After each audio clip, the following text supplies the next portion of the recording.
Hola, ¿qué tal? Muy buenas tardes.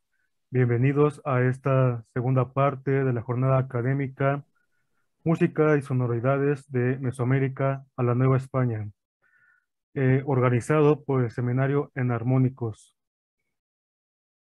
Ahora bien, daremos paso a la última mesa de esta, a la última mesa, a la última ponencia de esta mesa, perdón, y será con el con el maestro, perdón, Ulises Julio Fierro.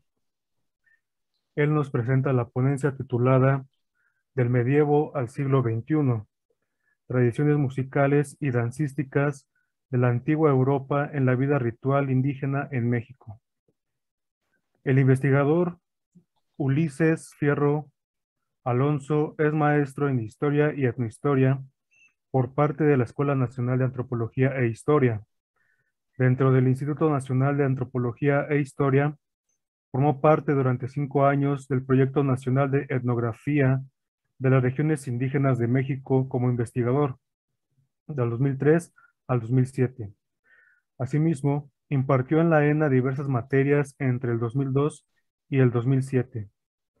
También ha participado en diversos congresos nacionales e internacionales y ha publicado varios ensayos, artículos, capítulos y monografías para el Instituto Nacional de Antropología e Historia, la Universidad Nacional Autónoma de México, la Universidad de Chile, la Comisión Nacional para el Desarrollo de los Pueblos Indígenas. Para esta última realizó diagnósticos, monografías y discos compactos de música indígena del año 2004 al 2008. Además de dar talleres de capacitación, ha realizado estancias de investigación en el Colegio de Frontera Norte. Desde hace 11 años se desempeña como profesor investigador de tiempo completo en la Licenciatura de Arte y Patrimonio Cultural de la Universidad Intercultural Indígena de Michoacán, donde realizó varias asignaturas para la especialidad de música michoacana y fue coordinador de dicha licenciatura del 2014 al 2017. Entre sus últimas publicaciones destacan Entre Canarios y Toros, géneros compartidos desde la cultura musical purépecha, incluida en el Boletín de Música número 37 de Casa de las Américas de La Habana. Y en el 2019, Patrimonio Musical en Michoacán y Educación Intercultural, publicado por la Universidad de Girona en España.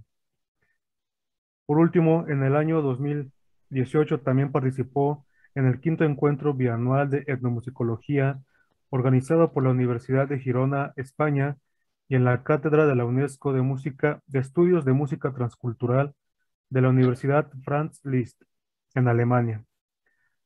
Y entre el 2020 y 2021 ha participado en el Seminario de Estudios de la Fonoteca de Lina.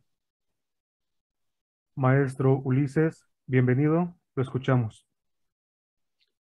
Bien, pues antes que nada quiero agradecer a los organizadores del evento y esta ponencia un poco es continuidad de lo que nos ha hablado ya el doctor Amos, de lo que nos habló en la mesa del mediodía el doctor García y bueno, Antonio y Pilar, pues un poco tiene que ver con estas tradiciones que llegaron a América y que de alguna u otra manera han continuado hasta nuestros días. Bien, algunas partes las voy a ir leyendo, en otras voy a ir hablando solamente. A lo largo de lo que fue la Nueva España y en el actual territorio de México, las manifestaciones culturales traídas por los conquistadores fueron arraigando en el gusto de la población originaria. La conquista, además, venía no solo acompañada de manifestaciones hispanas, también con ellos venían los esclavos y 8 siglos de dominio musulmán. Entre las manifestaciones que vinieron a enriquecer el patrimonio cultural indígena a través de los siglos, encontramos fiestas, géneros musicales, poesía, escenificaciones como las pastorelas, el viacrucis, danzas y bueno, una serie de elementos que bueno, que van a estar presentes prácticamente en la vida indígena hoy y que muchas de estas manifestaciones, bueno, pues se generaron o se gestaron en la Europa medieval. Dos de estas manifestaciones de las que voy a hablar concretamente esta tarde sería el carnaval y la danza de moros y cristianos. Bien, son diversos los estudios para cada una de estas manifestaciones. De manera general podemos citar para el carnaval a Caro Baroja, para un recorrido histórico del carnaval en España propiamente, y de manera particular y etnográfica en México a Sevilla, a Baez y Garret, y Rubio y Neurat.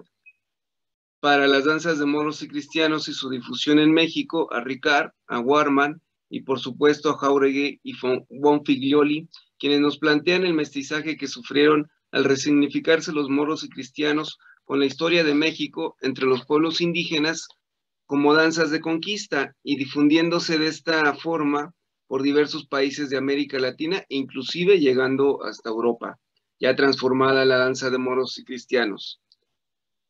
Bien, el carnaval. Como lo ha demostrado Caro Baroja, en las fiestas de carnaval son fiestas invernales que provienen de la época precristiana, donde la figura del toro o vaquilla está presente y es sacrificada al final de la fiesta. En el calendario católico quedó como una fiesta pagana, ligada a la temporalidad anterior a la Cuaresma y que inicia desde diciembre, también relacionadas estas fechas con las antiguas fiestas saturnales. Entre los nombres con los que se conocen las fiestas de carnaval en su origen y que se encuentran en la península ibérica, nos dice que están las calendae, las mascaradas, la lucha de mozos, las fiestas de arado, las vaquillas, las saturnalias, fiestas del obispillo, matronalias o de Santa Águeda, entre otras. Todas ellas como preámbulo del periodo de penitencia de la Pascua cristiana, que en este sentido, bueno, pues viene iniciándose a partir del miércoles de ceniza. En este sentido, Amparo Sevilla, en su libro del Carnaval al Chantolo, sitúa a los personajes carnavalescos desde los festejos del 1 y 2 de noviembre en la región mexicana de la Huasteca.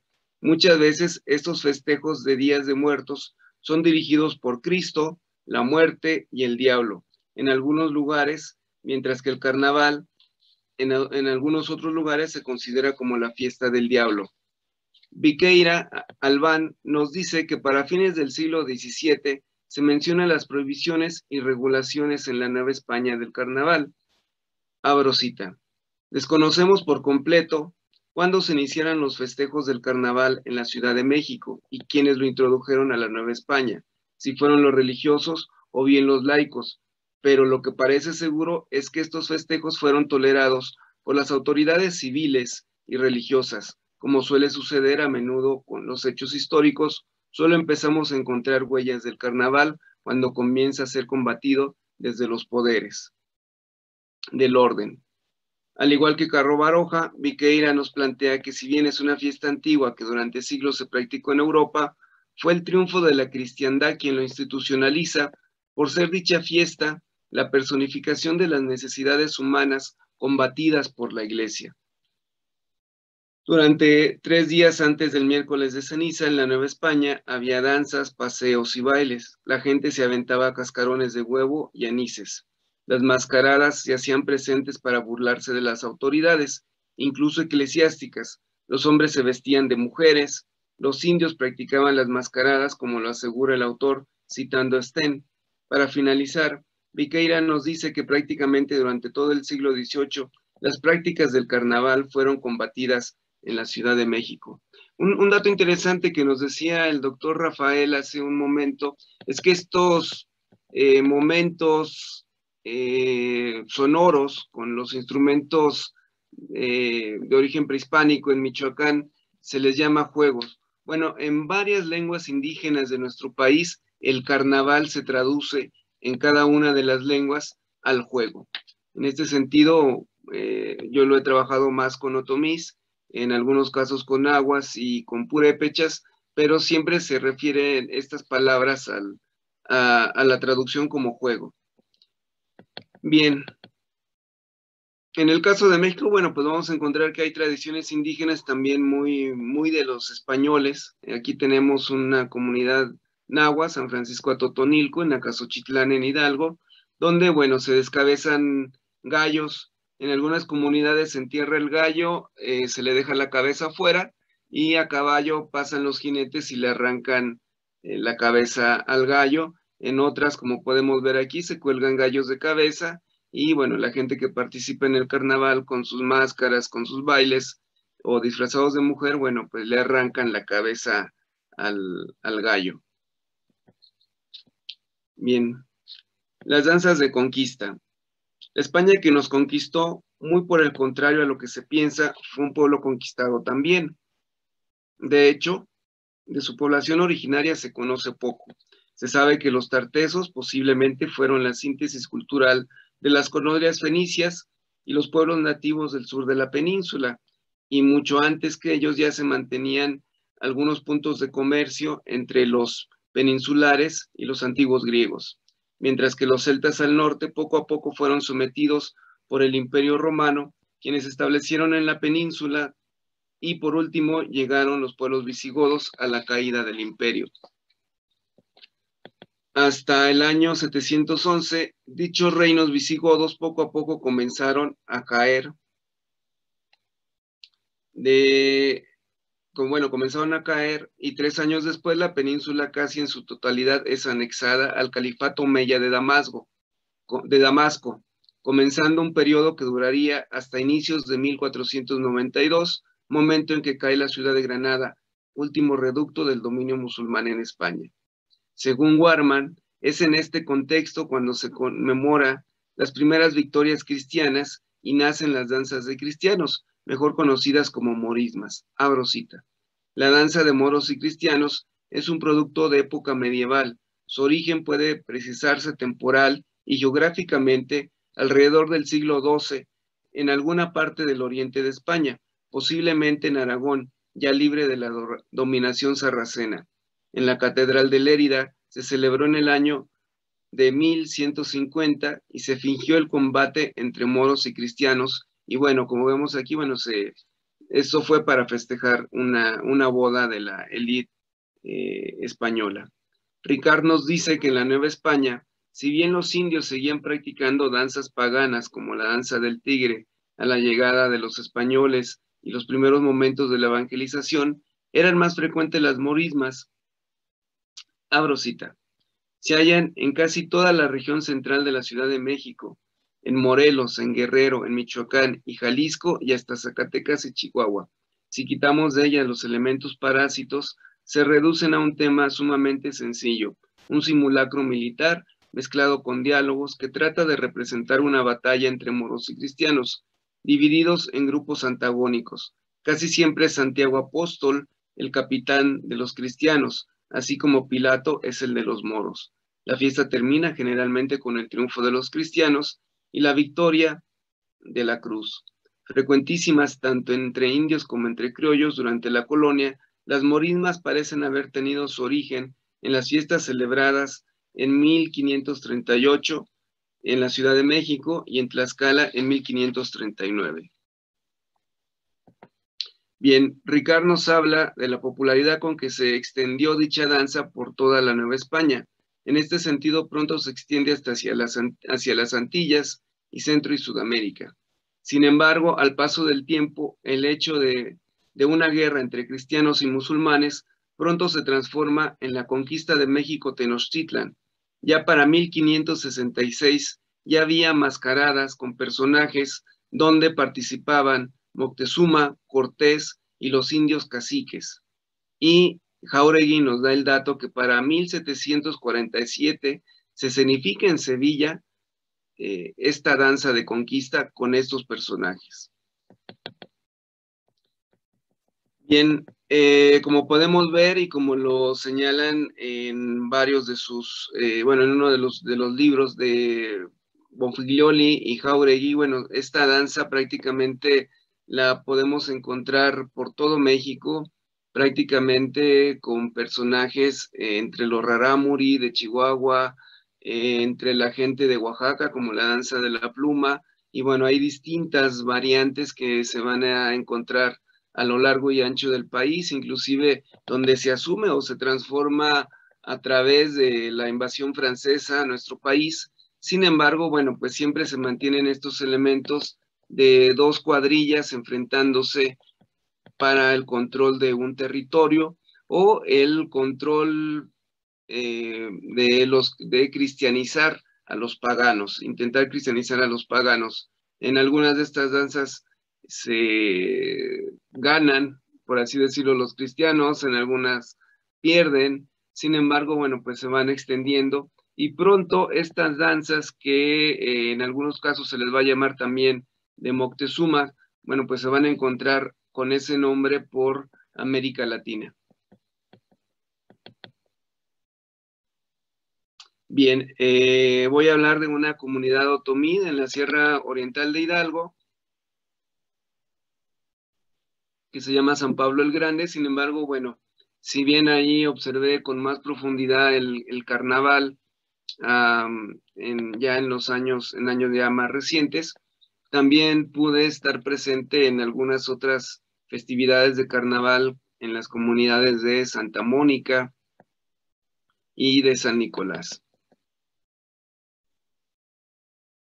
Bien, el carnaval se festeja en la semana del miércoles de ceniza y ahí la comunidad me habla de que, bueno, pues es la fiesta del diablo. Como les comentaba, en la misma comunidad, cuando se me mencionó el carnaval, yo estaba haciendo trabajo etnográfico sobre el Día de Muertos y, bueno, entre los relatos que obtuve ahí, me decía la gente que el Día de Muertos salía del panteón adelante Cristo, atrás de la muerte y el diablo, y atrás de ellos todo el resto de difuntos de la comunidad. Llegaban a la iglesia, ahí se quedaban los tres, y la gente se iba, bueno, los difuntos se iban a cada uno por su ofrenda, y a ver cómo estaban sus familiares. Al regreso, el día 2, ya juntos, infantes y adultos, le reportaban a Cristo quién había tenido ofrenda y quién no, y dependiendo, digamos, la ofensa o de cómo se sintiera el ofendido, Cristo le ordenaba la muerte o al diablo que durante ese año ellos también pues intervinieran con algún efecto sobre las familias que no habían puesto ofrenda. Curiosamente, estos personajes los podemos encontrar también en la película de Macario, ¿no? Cuando le piden a Macario, cada uno de estos personajes, que les dé del guajolote, él solamente le da de comer a la muerte, no le da ni a Cristo ni prácticamente ni al diablo. Bien, podemos decir que el carnaval no solo es un patrimonio iberoamericano, sino que posiblemente se extiende a algunas naciones mediterráneas. Para el caso de algunos pueblos indígenas en México, el carnaval está asociado prácticamente al diablo. Abro cita de Baix Jorge: el diablo barroco sintetiza elementos doctrinarios y simbólicos provenientes de las cosmovisiones judio-cristianas, islámicas y del antiguo mundo grecorromano. Reúne los antivalores cristianos. Lúdicos o monstruosos, sin medias tintas, el diablo fue señalado por los misioneros como el causante de la idolatría.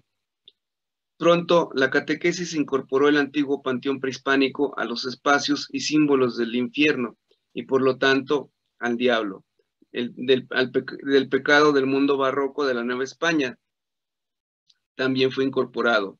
Al igual que muchas otras manifestaciones religiosas impuestas en la colonia, el diablo se resignificó en el pensamiento indígena, en las identidades étnicas como proceso de larga duración.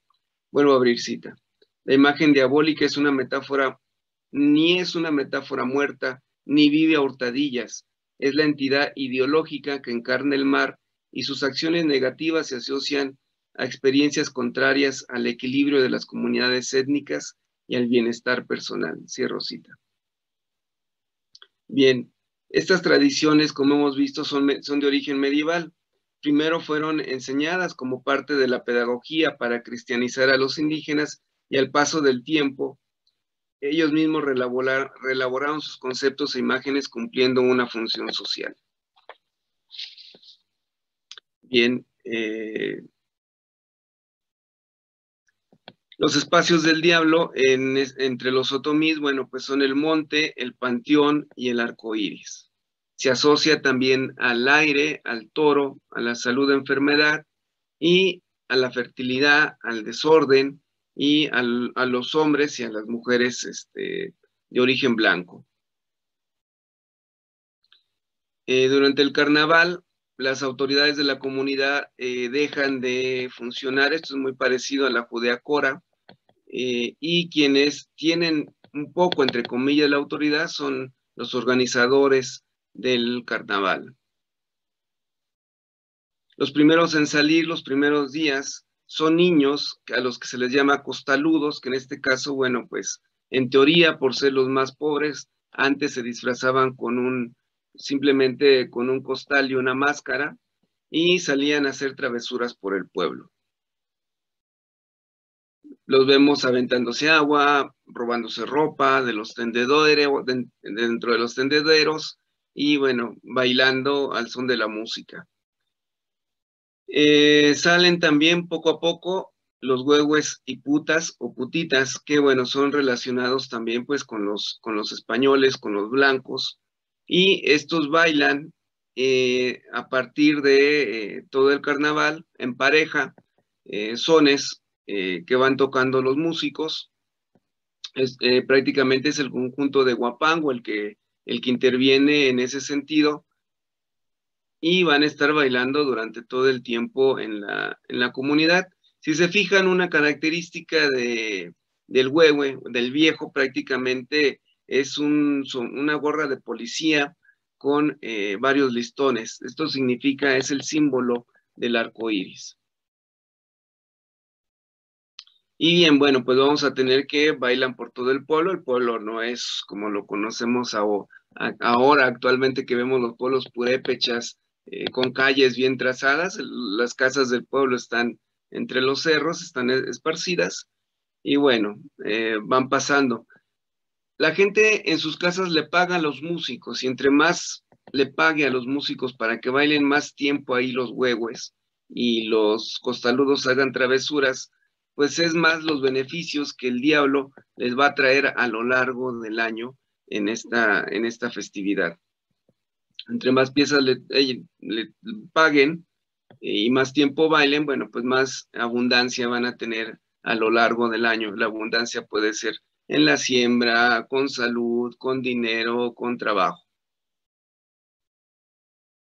Los organizadores, como les decía, bueno, en unos lados se llaman capitanes, en otros lados mayordomos, y bueno, son los encargados prácticamente de pedir permiso al municipio, colectan las cooperaciones. Al final ellos son quienes, digamos, se encargan de hacerle una limpia al pueblo entero para que el diablo, o si agarraron alguna enfermedad en ese momento, algo malo, bueno, pues se lo quiten. Bien, el último día, que es el domingo de la semana del miércoles de ceniza, pues prácticamente se baila una danza que, curiosamente, cuando empecé a observar los diálogos de las danzas de conquista, bueno, pues siempre hay intermediarios entre Cortés y Cuauhtémoc, que se leen cartas, papeles legales, una especie como de diálogo jurídico, y que curiosamente lo voy a encontrar también en esto que le llaman el emperador o la guerra. Como podemos ver, son cuadrillas que se enfrentan prácticamente como si fuera una danza de conquista, pero en este caso, digamos, es la gente del diablo contra un abogado o un presidente, como le llaman, que más bien es como el representante escénico del orden comunitario. Se juzga 4 veces. Hay un repertorio muy especial para el momento en que se baila en las casas. Puede ser cualquier pieza que se toque, una cumbia, un guapango, pero sí hay un repertorio especial para el emperador. En este caso, bueno, vamos a encontrar sones de guerra, el cojo, el caballito, que bueno, que de hecho es una de las piezas que aparecen en las danzas de conquista o en las danzas de Santiago, en el sentido de que viene Santiago Matamoros en un caballo.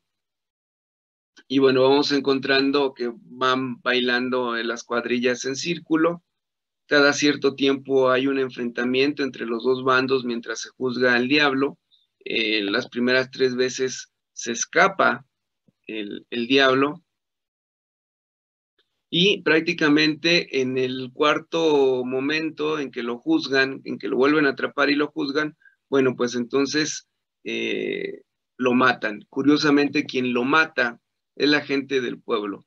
Los hombres que están observando, nada más como espectadores, disparan armas de fuego al aire. Yo no me había dado cuenta que mientras hacía mi trabajo de campo, que pasé varias temporadas, todas las familias guardaban en esa comunidad un arma de fuego. Entonces, bueno, al final los hombres, jefes de familia que asisten como espectadores, pues disparan al aire y terminan matando al diablo. Posteriormente, bueno, el diablo lo pasean para que lo vean que está muerto. Atrás del diablo pueden ver a una viuda con un ramo de ortiga. Y al final los mayordomos hacen una limpia a todo el pueblo. Y los últimos en hacerse la limpia son los mayordomos, y quienes los limpian son los músicos. Y bueno, se vuelve a recuperar el orden en un espacio-tiempo. Se sale de un momento de caos que toda la comunidad ha estado durante la semana, y todo vuelve al orden. El diablo, entonces, vamos a entenderlo como una representación dentro del pensamiento otomí, que bueno, que se vino relaborando a partir de ese diablo medieval que llega con los evangelizadores. Y bueno, pues vamos a tener que esto es un proceso de prácticamente de larga duración, de cómo las tradiciones escénicas, dancísticas y musicales a lo largo de estos 500 años, pues prácticamente se relaboraron en el mundo indígena. No es lo mismo el canario como baile popular en la península ibérica al canario que en un momento dado vamos a encontrar desde Sonora, Chihuahua, pasando por Michoacán y llegando a la Huasteca, que se toca en ciertos momentos muy puntuales de algunos rituales. En el caso de Sonora, bueno, pues que tienen que ver con la danza del venado, en el caso de la Huasteca que tiene que ver con las bodas, o en el abrazo de compadres entre los purépechas. Y bueno, es lo mismo que pasa con este tipo de danzas. Llegaron con la finalidad, con el objetivo de intentar evangelizar. Sin embargo, bueno, pues se relaboraron y se resignificaron prácticamente en estos 500 años. Bien, pues prácticamente estoy concluyendo, y pues solamente puedo decir que estamos encontrando elementos de origen medieval que prácticamente llegaron con los españoles, pero hoy forman parte de tradiciones en estas tierras americanas y que se relaboraron con el pensamiento indígena, cuyo resultado, después de más de 500 años, sigue viviendo entre las poblaciones de origen étnico a lo largo y ancho del territorio actual de nuestro país. Bien, pues es cuanto, hasta aquí mi intervención. Agradezco la atención de todos ustedes. Espero no haberme salido del tiempo. No, maestro Ulises, de hecho está muy bien en tiempo. Muchas gracias, igualmente muy interesante. Y bien, entonces, después de haber escuchado a nuestros tres ponentes de esta mesa, pasemos a un breve espacio para comentarios o preguntas. Y ya tenemos una en nuestra transmisión en Facebook, de Jesús Camacho, que dice, entre los Ñujú, ¿el diablo se conceptualiza como el mal?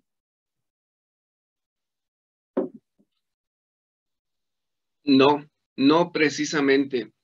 En su estudio de Félix Báez, en Los disfraces del diablo, él plantea varias posibilidades que tiene que ver la figura del diablo desde que los mismos misioneros ubicaron al panteón prehispánico como a muchos dioses del panteón prehispánico como el diablo, hasta prácticamente en la actualidad hay pueblos como el de Chicontepec, en Agua, en Veracruz, que tienen un Tlacatecolotl que cumple con una serie de elementos que tienen que ver con la idea del mal del cristianismo, pero que también cumplen con una serie de elementos que tienen que ver con estos dioses un poco mesoamericanos. Bueno, para empezar, desde que el nombre se guardó en náhuatl, hay referencias coloniales, que también existía un Tlacatecolotl en Morelos.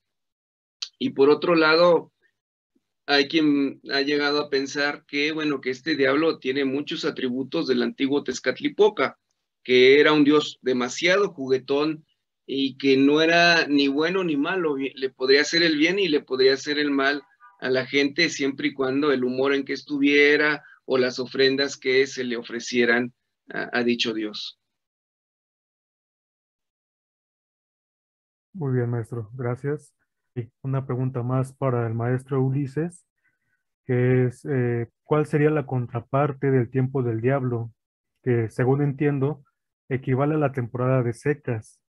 Entonces, ¿cuál es la contraparte del diablo? Gracias. Sí, bueno, pues prácticamente es la época de lluvias.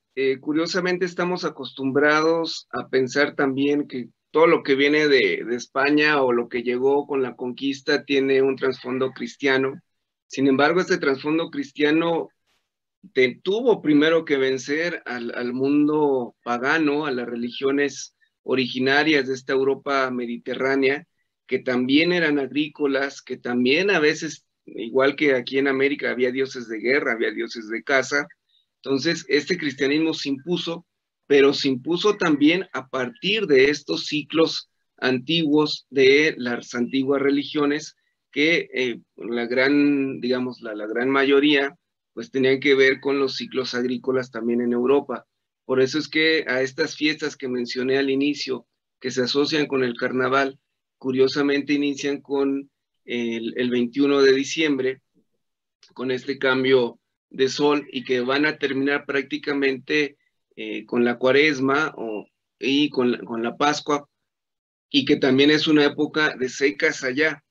Llegan aquí y aquí no teníamos las 4 estaciones que tienen en Europa, nada más teníamos 2, secas y lluvias. Y en ese sentido, bueno, la estación de secas se hacen una serie de rituales y para la de lluvias, o incluyendo la petición de lluvia, se hacen otra serie de rituales. Entonces, bueno, aquí sí es muy claro cuando la gente habla de que, lo vemos en la Huasteca, que hay varios rituales en Día de Muertos donde ya aparece el diablo para cerrar el festejo del 1 y 2 de noviembre, pero su fiesta grande es el carnaval. Entonces, en ese sentido, bueno, pues aquí sí, digamos, nuestra época de secas se abriría con el 1 y 2 de noviembre, que muchos historiadores lo han planteado, como Johanna Broda, que ya es el festejo de la abundancia, lo que se cosechó, pero que, bueno, se cierra ya en la época en que se espera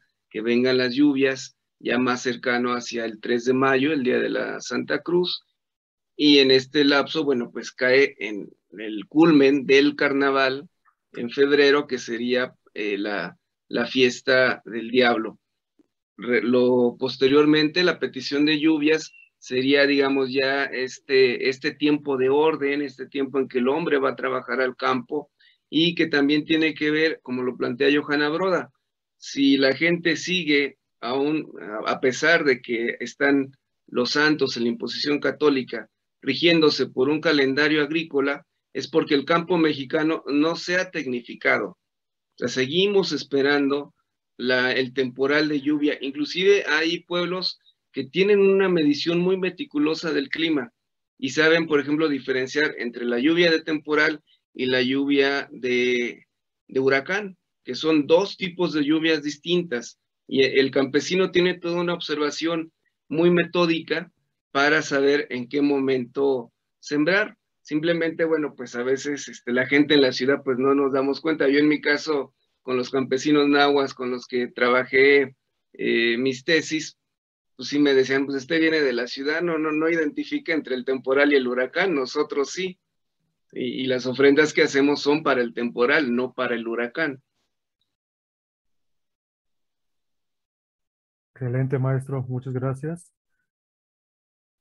Muchas gracias, pues también a nuestros ponentes, de verdad me da mucho gusto porque además de colegas son amigos desde hace tiempo y además porque tocan estos temas michoacanos, que al ser yo michoacano, pues es algo que me toca la vena, ¿verdad?